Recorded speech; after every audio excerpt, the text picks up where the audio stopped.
In Canada right now, we're having a debate about stand your ground laws and Castle Doctrine. Basically, there's a lot of people calling for something like in the US, where if somebody breaks into your house, you basically have a free hand to do whatever it is you feel is necessary in order to defend your family and to defend your property, etc. And I happen to be a big believer in that you have the right to use whatever force you feel necessary to defend your home and to defend your family from an invader. So basically, what happened was there was a family, and these people broke into their home, shot and killed the father right in front of the children. And this has caused a massive outrage, and there's a big question about your right to self-defense in the country. And the liberals have been saying that you do have a right to defend yourself. You can defend yourself. Here's the thing in the law that says that you're allowed to defend yourself. The problem is that this thing in the law that lets you allegedly defend yourself specifically states that you're not allowed to use any more force than is being used against you. And there's special considerations that need to be made, like for, like, say, you're a small woman and the person who's attacking you or whatever is a large man, etc.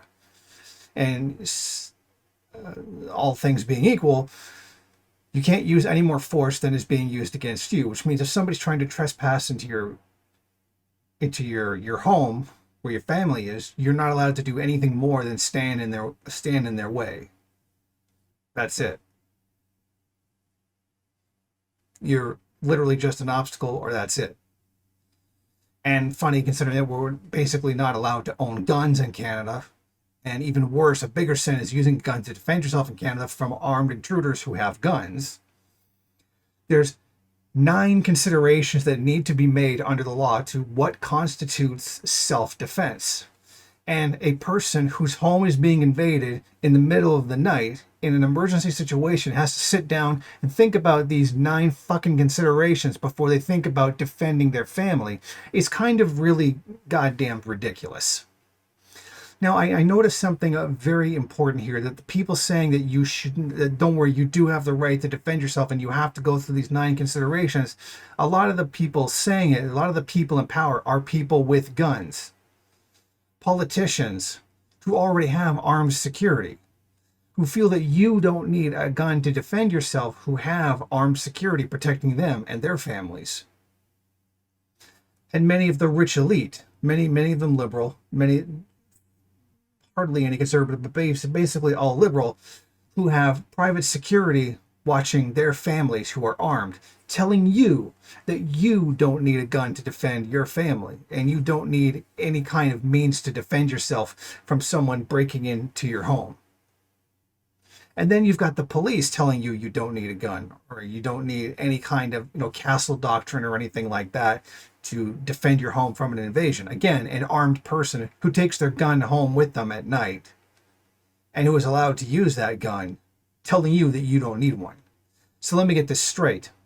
A police officer can fear for their life and gun down an unarmed person, but you, as a civilian, have to go through these 9 considerations in the heat of the moment when your family is under threat at 3 o'clock in the morning when your house is being broken into, to decide whether or not you're allowed to defend yourself.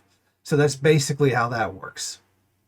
You have to be more calm, patient, and thoughtful through a process than a police officer has to be. That's basically it, right? That's basically what we're being told.